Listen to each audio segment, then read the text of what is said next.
我觉得艺术家要做的事情不是抛出价值，而是松动那个结构。12, 11, 10, 9, 8, 7, 6, 5.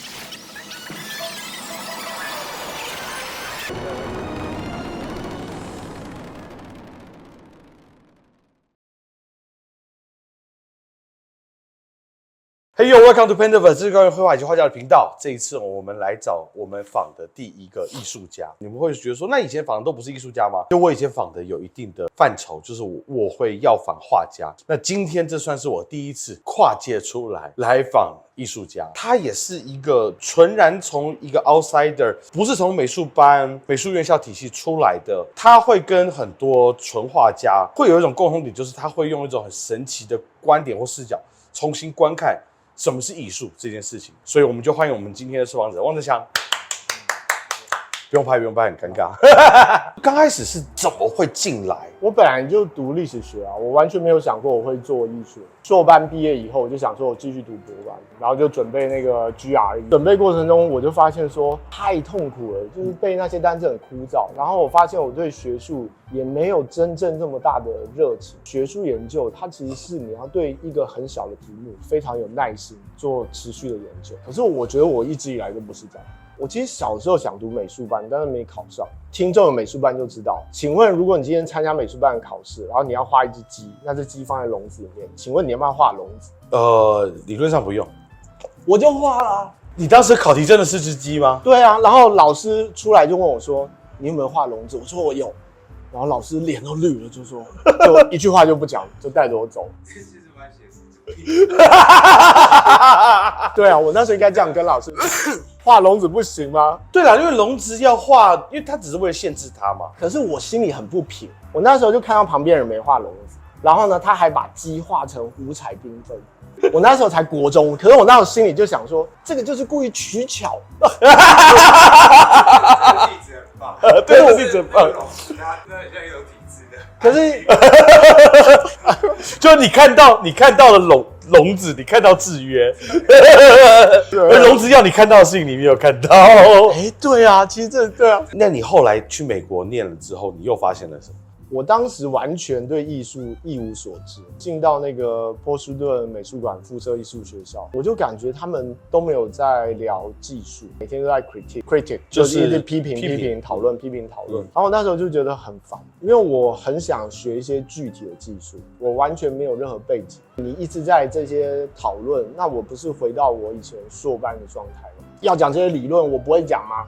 对啊，所以我那个时候就蛮厌世的。有一次上课，我实在受不了他们在那边一直讲心理学啊，讲政治啊，然后我就当时问了一个问题，我就说，我们一直讲这些，可是我们会比那些心理学或是政治学专业人讲得好吗？然后现场就一片安静。我觉得那件事情好像可以说是我第一次面对当代艺术产生一种很自然的反应，所以我那个时候就负气，就不想读，然后呢就读了1年就回台湾。当时有强烈的感受到自己完全是一个门外汉，一个 outsider， 甚至你那时候没有生存焦虑吗？一开始很兴奋，因为我觉得我可以靠摄影赚钱。那对于我这个几乎没有出过社会的人，我一开始对这件事觉得很开心。可是过一阵子以后，我就会发现说，我在社会当中没有任何位置，因为我是一个接案族，对于自己的认同就会有很大的挫折感，你没有办法用任何职位肯定你自己。那进到艺术圈也是一样，就是你会发觉，你不管做了什么展览啊，你发表什么评论啊，其实在台湾这个艺术环境当中，其实都不会帮助你好好的活下去。然后人在不知道的时候就会非常焦虑，大概就是从那个时候开始一直发废，就在脸书上一直发废，然后讲一堆什么跟艺术相关的事情。那种心态其实就是我虽然在艺术事业当中没有位置，可是我觉得如果我持续关心艺术问题，我就好像仍然身处在这个艺术世界当中。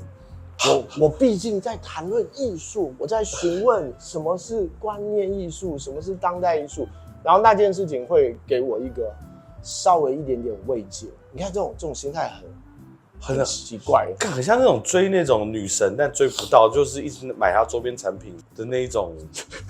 你不觉得吗？就是说我不予置评。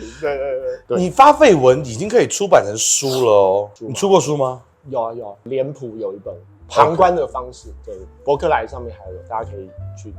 苏珊·桑尔德有一本书叫《旁观他人的痛苦》，John Berger 有一本书叫做《观看的方式》，然后我就想把这2本书合在一起，让大家产生一种错觉，这是一个蛮要不得的理由。当然，另外一个理由其实就是你刚刚讲，因为我作为摄影师，其实我始终是在旁观，又特别因为我的工作大部分都是拍艺术相关的，比如我拍艺术家形象照、拍展场、拍开幕，我就一直觉得我就是一个在旁边的人啊。我就在看着这些成功的艺术家，然后这些策展人，那就是一个很具体的一个旁观的状态。我可以分享一个，就是你作为摄影师，你在一个开幕现场，你其实完全可以根据他们行动的状态判断他们的地位。地位最高的人，基本上在开幕现场是不动的，他就像恒星一样站在那里。然后大家会围着他讲话。那第2层就是呢，比较小牌的艺术家，他们会稍微在这个圈的中心移动一下，跟这个跟杨丽讲话，跟你讲讲话。在外面一圈呢，就是工作人员，就是一些编辑啊，或是其他的媒体人员啊，他们就会在外圈一直移动。那摄影师呢，就是流星。就咻卡维物理学。我今天想做过一个作品，就是我要把开幕现场大家的轨迹记录下来，你根据那个轨迹就可以判断大家的这个在艺术界的地位。看到艺术家你不会觉得很吃味，可是看到学者的时候你会觉得是自卑。我可不可以理解？因为在学界你失败过。我没有想过，我觉得有道理。因为艺术家很难证明你是完全失败的。对啊，而且你越失败越对，而且我从零开始，我怎么做都不算失败。到这个年纪其实也没感觉，但是反而现在看到艺术家开始有点感觉，说这个人申请到了什么补助，就反而因为你自我认同终于转过来了。你已经开始觉得我就是个创作者。当你认同在这里，你就在意这里。你认同不在这里，你得到什么都是赚到。像我就必须要讲，有一年呢，我居然有一篇文章被选到了年度散文选。其实那是一个非常非常小的一个事情，因为他每年都会出一本书，然后把散文选进来。可是我就觉得超爽。因为我根本就不觉得我是一个所谓的散文家，所以当我获得这个小小的荣誉，我就高兴得不得了。可是你看我现在，我就算得一些什么小的摄影奖，我根本一点感觉都没有。我就觉得这些东西根本无法在这个摄影世界当中肯定我。所以人要保持心态平衡，就是你不要把自己锁定在一个领域，你就会心态很平衡。可是当你认定说我就是在这个圈，那你就会有巨大的压力，会有比较，巨大的得失。他跟我一起创作，然后他现在怎么样，我现在怎么样，对啊。当你在艺术圈待久了，你就会发现根本就没有所谓成功的一群人。我们所认为成功的那一群人，一样都苦哈哈的在接案。他就算今年、明年有很多展览机会，然后他不可能一辈子都靠这些，他到头来还是得转行。像有一位大大。就是已经去过威尼斯的大大，然后我看到他在讲完就我就知道是谁，网络上开班授课，我知道，然后要去国中应征美术老师，我就想天哪，你那么厉害，可是我后来想这哪里奇怪了？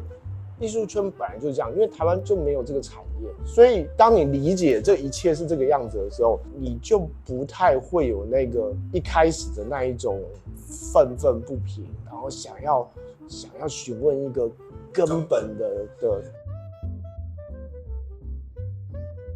我们不是看到一个年轻学生做影片吗？他就是看到当代艺术都在处理议题，艺术家其实私底下都在抱怨这件事，怎么都是身份认同啊，怎么都是议题啊。可是我们再进一步去想，为什么要处理身份认同？为什么要处理议题？其实它某种程度上是瓦解过去那一种纯粹的艺术的这样的概念，或者我们狭义的讲，就是现代主义艺术。就相信艺术是最纯粹的，什么是好艺术，什么是不好艺术，有个清晰的标准。可是当人们开始反思，至少从1970年代开始反思这件事的时候，人们就发现说，所谓的好艺术，所谓的纯粹艺术，是跟身份、阶级、各种不同的价值，甚至于你在社会当中场域当中的位置是绑定在一起的。所以我们要处理这件事情，因为没有纯粹的艺术啊。那从这个角度上来看，探讨这些议题是有意义的。它帮助我们去反思艺术如何发生。回到台湾的情况，就是或许我们有的时候在处理议题这件事，我们走得太快，我们直接把处理议题也当成艺术本身。我们觉得处理议题也有其高下，但是那个不是出于一种艺术的观点，就是说，我觉得好的处理身份、处理议题的艺术，它并不是去告诉你什么是正确的价值，它其实是在瓦解旧有的价值。我觉得这个那个感性配想讲的就很有道理，就那个我不会念那个洪熙耶的法文要怎么讲？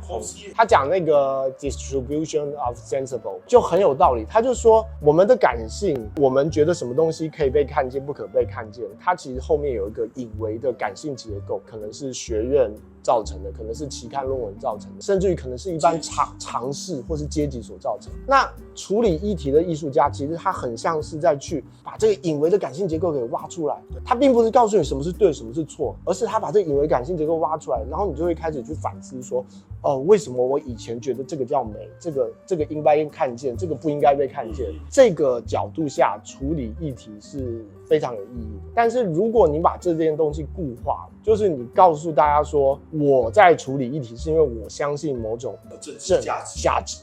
我举一个我自己的例子，因为我前阵参加一个身心障碍的一个研讨会，然后我就发现大多数与会的学者，他们都会强调说，身心障碍者跟一般人并没有高下之分，身心障碍者只是不同的人，这部分我都认同。可是他们接着会推导到身心障碍者有特殊的能力。你们知道现在要怎么称呼身心障碍者吗？以前我们叫残障，后来叫身心障碍者。变种人吗？现在呢，要说differently able， 就异能者，或者是特殊功能者，我就快笑死了。就是甚至很多人会说，我们应该欣赏身心障碍者的特殊能力。我就想说，我有什么特殊能力？我没有特殊能力，我就是你一只眼睛可以接到手。你知道人们很容易从身心障碍只是不同推导到身心障碍有特殊能力，这个就是我们刚刚讲的，本来你只是在松动那个高下位阶，对，可是你很快的就跳到了用力另外一个东西。对，那我觉得这件事在社会层面上不见得不好，可是在艺术上，我觉得艺术家要做的事情不是抛出价值，而是松动那个结构。这个又牵涉另外一件事情，就是当代艺术现在高度的学术化，很多时候我们都变成用学术的角度来看艺术。因为我们看一个作品，其实我们在看的是这个作品能不能跟各种议题、理论、学术成果高度的连接。可是那个作品可能不怎么样，就大家都有这个经验嘛，大家私底下都在抱怨。我们要怎么去扭转这个情况？我觉得我们必须要提出艺术家的创作者的观点，就是创作者怎么看艺术。对，但这件事在现在这个体系当中是比较难的，因为我们就不说那种各种评审啊，或者是什么策展人，其实大部分是比较学术背景。创作者自身其实也不见得愿意提出创作者的观点，因为你讲出来其实会有点天真啊，甚至会有一点自不其短，或者是说，对啊，甚至有点多此一举，这个姿态不好看。因为我们没有谈艺术的语言，我觉得这是个大问题。我们有没有像绘画语言？你有谈艺术的语言，可是可能很多画家没有谈绘画的语言，那他能谈什么？他只能从感受啊，对神秘啊，直观，或者勉强自己去学学术语。我在学校评图的时候，我发现这件事很明显，就是很多学生作品很好，可是当他讲艺术的时候，他就会用那一种各种套语、学术套语去讲艺术，术啊，异化结构，那个反思、部署、陶艺。然后我就想说，哦天啊，你一下应该从天高人来的。但是我可以理解他们的处境，就是说你不能说他们只是在抄袭学习这些，而是说我们本来就已经失去了由创作者出发谈论艺术的语言。我猜想很多画家好了，他可能会觉得，虽然杨丽讲这些很有道理，可是我觉得我接受这些，我就会被理论化，我就失去了我那个直观的部分。但是他们可能没有想过，就是说你讲这些，并不是要这些人理论性的思考自身，而是去意识到那一些他没有意识到的部分。然后也许你可以在更高级的地方产生含混，保持直观。或者说我们不把知道的东西讲清楚，我们要怎么定义什么是我不知道？对啊，如果你不讲清楚，我们会停在很低层次的直观层面上，而那些东西其实并不直观啊。比如说以摄影来讲，大家常常会说好照片是很直观的，然后我们不要谈论这些摄影理论。可是大家没有意识到，你所谓直观的好照片，其实就是现代主义艺术影响之下所形成的摄影，所形成的审美。对，那一套东西是有其脉络可以考察的。我不是说一定不好，可是它并不是你想象当中，是你自己以为的。我纯粹的这个艺术家的敏感。你讲这个问题，我遇到太多了。我们看到很多学生，至少在大学里面画那种抽象画，对他来讲是一种自由奔放，是一种直至心灵。但是你作为一个读过历史的人，你会知道，如果没有抽象表现主义，如果没有这些其他东西，你今天是不可能会去做这件事情，你甚至都不会把这件事视为解放。对，所以其实每个时代它的前提啦，很多时候我们在谈的问题，并不是这么的激进。其实我们谈的，我觉得蛮多是蛮基本的，就事论事嘛。对啊，比如我驻村的时候，跟那些艺术家也会聊这些啊。只是因为在台湾可能环境比较特殊，我们就不愿意去谈这些问题。但事实上，你所谈论的这些问题，都是在创作过程中会碰到的实际问题，并不觉得那是一个很理论化或者是很激进的主张。其实大多数人对于艺术有一套隐藏的价值体系，然后这让人跟人之间其实很难交流，也很难改变自己真正的想法。这种隐微的价值体系最容易表现在对于艺术世界的分类，你很快就知道什么是当代了，什么是不当代了，什么是好艺术，什么是不好艺术。当你产生这些分类之后，我就会觉得很挫折一件事，就是你没有办法跟人真正进行沟通。反过来讲，我一定也有充满这种隐微的结构，所以当人家跟我讨论的时候，我可能也自然而然的就排除掉很多可能是有意义的、有建设性的观点，蛮令人挫折。因为做创作，你就是想要去撼动那个隐微的结构，对。但你后来发现，其实人没有那么容易改变。这个讲到后面就是场域的问题，就是说我们每个人在场域当中有不同的位置，然后我们的意见是受到我们所处的位置来决定。我自认我处于艺术界的边缘，所以我的所有立论都是基于边缘者的立论。那我自认我是正统当代艺术，我的立论就是正统当代艺术。这件事超难改变的，因为它是整个结构促使你去这样思考。我在驻村的时候碰到这些西方艺术家，然后他们多半对亚洲人都很客气，因为他们知道我们要尊重多元文化。可是你就会发现，其中也可以分成两种。有一种人是真心的尊重，有一种人是出于某种义务，他要尊重。那后者就是他没有意识到自身所处的结构，他的尊重是流于一种习惯。可是另外一种人，他真心的尊重你，愿意跟你交谈，你就会发现说，其中的原因是因为他知道这一切的是怎么来的，这个结构是什么。那种人就非常难，非常非常难。我很怕包裹起来的艺术观点，就是他把什么东西都加在一起，然后他认为这一整套都是有道理。因为这种人，你最难跟他去谈论那个隐微的结构或是场域的问题，他太多好的价值都混在一起了，所以他没有办法进行反思。他可能觉得艺术苦功很重要，技术很重要，观念很重要，艺术是思想、形式、内容都要兼顾。然后你就说那这样讲。它不会产生任何变化。我觉得那个关键就是你说的，我们必须询问我们自己，我们到底在谈什么。但是很多时候我们回避这个问题。譬如说，当你问人家艺术是什么，我觉得比较成熟的当代艺术家就会搬出机构理论，就是 Joe Dickey 或是那个 Arthur Dent 讲的机构理论，就是所谓的艺术是什么？艺术就是在艺术机构展出的东西。对，那什么是艺术机构？艺术机构就是展出艺术品的地方。这个 Dickey 的讲法，或者是你用 Arthur Danto 的讲法，就是艺术由艺术语境决定。这种讲法很万能，但是这种讲法对于创作者没有帮助。因为你等于把自己抛给这个艺术机构、艺术世界啊，你们来决定我是什么吧。这个其实不是一个实际的解决方案。回到最根本，就是说我们要问自己，就是说，譬如说我对一个艺术品我有感觉，这个感觉是什么？我觉得我在这部分很老派，我觉得康德的讲法有道理。康德的说法就是说，你对一个艺术品有感觉，跟你觉得一个东西好吃，或是你觉得天气冷不冷，意思是不一样。我今天觉得天气冷不冷是我纯个人感觉，我觉得很冷，你觉得很热 ，OK 啊，我们不会吵架。可是当我说一个艺术品是好的时候，我假定你们全部都应该认同我，这个是我们对于好艺术很自然的一个感觉。那如果我们接受这个说法，那我们当然应该要询问，那到底什么是好艺术？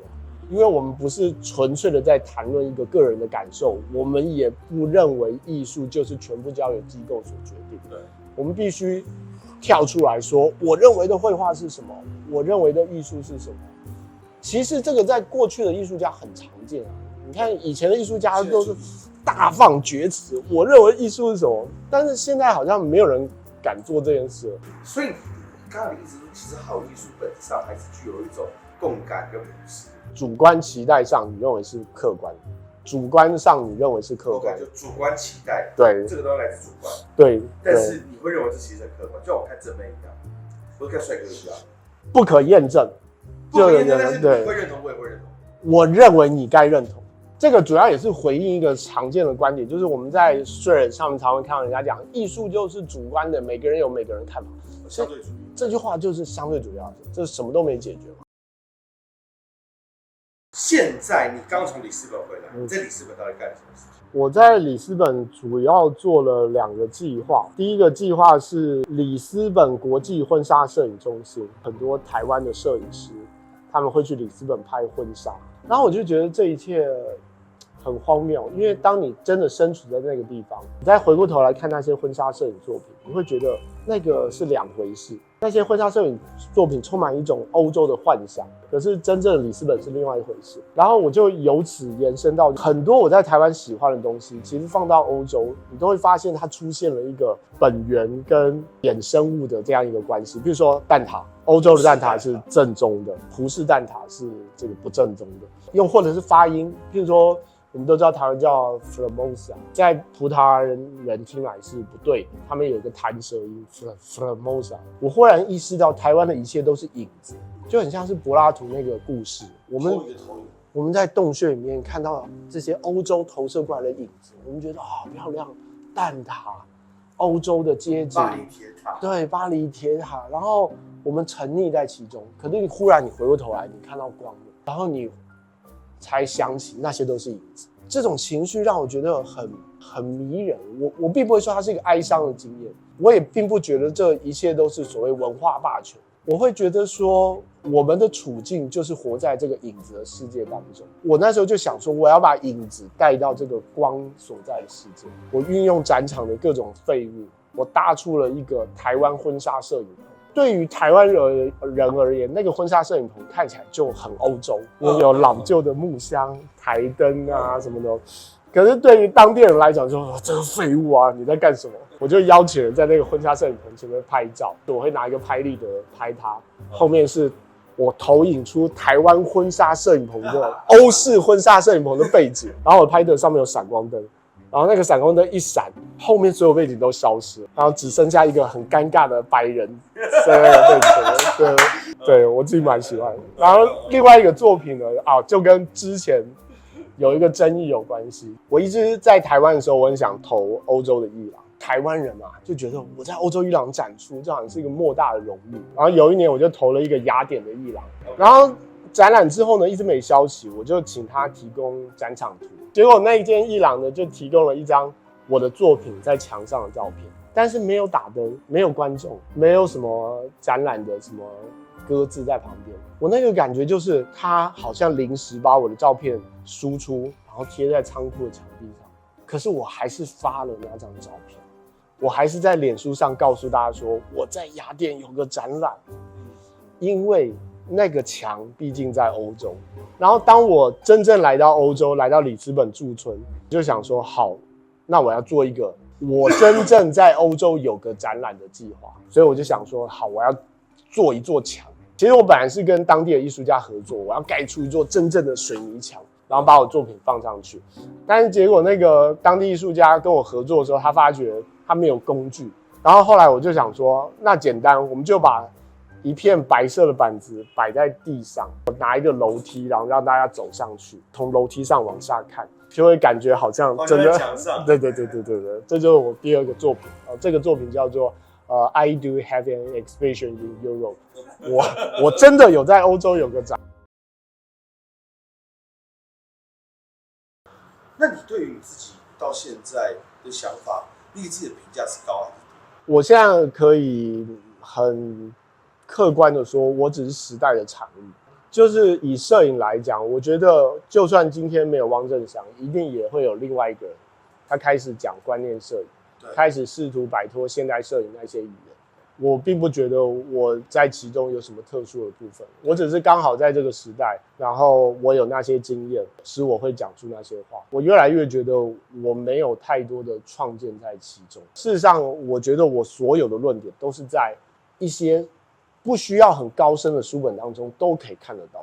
就连发呢喃这一件事也是这个时代产物，像我们这一代就是脸书红利时代的产物，然后这个时代就有很多人开始在网络上发表自己的意见。这个时代有很多艺术家，他可能不能进入狭义的艺术体系，他开始试图从圈外的观点谈艺术，这些都是普遍的现象。我只是这普遍的现象当中的一个人。这是挺谦卑的啊。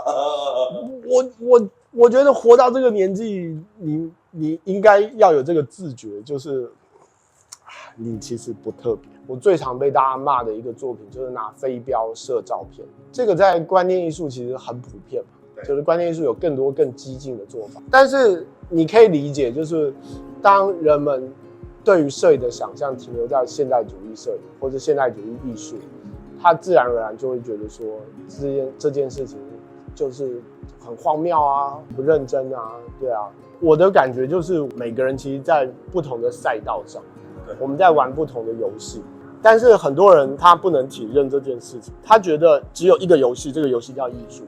可事实上，艺术里面有好多游戏，甚至你不需要有艺术那个名称。其实你讲的就很有道理，绘画就是另一个游戏，这个游戏跟所谓的当代艺术这个游戏是有非常大的不同。你其实分开看是健康的。当你抱持这个观点，你对艺术的态度就会比较平静，因为你就会知道说，不管这个游戏我喜不喜欢，不管这个运动我喜不喜欢，我都必须了解它的规则。我们不会说今天我觉得藤球我完全不熟，我就觉得藤球很荒谬。不会，我会觉得藤球应该有它的传统，有它的乐趣所在，只是我不了解。但是我仍然期待去问说，到底使我们叫做艺术的那个原因是什么？但是在此之前，我们必须接受，就是每个人在玩自己的游戏，在设定自己游戏的规则。然后我们必须尝试去理解这些游戏的规则。这也是针对一个很长的观众看展的反应，就是说观众有时候面对一个作品，他就会觉得说你讲那么多，我没有感觉。很多人会用我有没有感觉来评价艺术，可是这个态度用在运动上就不通。你不能说这个运动没感觉，所以这是不好的运动，因为它有它的规则。对，我觉得比较健康的态度是这个样子。所以其实比较健康的态度是讨论规则，这也不错。对。那今天很高兴我们来采访了一个这个虽然看起来软弱不堪，但是其实骨子里面甚至这个闲话骚话频发的一个很厉害的一个逃避者 ，OK， 一个最平凡的人，一个时代的产物汪正祥。然后我非常喜欢就是这种我们讲跨界交流，而且我们也在跨界交流当中其实印证了很多事情，其实即使出发点不一样，其实都会去思考到。这个我觉得都已经可以触及到规则的一个外部，至少谦虚的来讲 ，OK。所以喜欢这期节目，那就是继续帮我们订阅下去。这里是 Penderford 一个人绘画以及画家频道。这一期我们访的是艺术家汪正祥。好，那我们下次再见了，拜拜。请问怎么在艺博现场区分藏家跟不是藏家？穿得不好看的是藏家。没有啦，不是代购。其实你们讲部分答案是对，就是说，藏家不像我们想象当中都是要打扮的很用力啊，他们其实穿的蛮随性的。对。但还有一个差别就是，藏家不会一直拍照。什么人会拍照呢？学生，或是我们这种人，因为我们不能拥有这些东西，所以我们拍一拍，感觉拥有。这个在国外风景区一样，你在国外风景区，比如我在里斯本，没有人拍照，因为他走路20分钟就会到这个地方，他干嘛要拍照呢？可是像我这种死亚洲人，就一直拍一直拍。在艺博现场也是这样，你会发现真正的藏家他其实不太拍，手机不太拍，他不太拍，他只看一看喜欢啊就买了。对，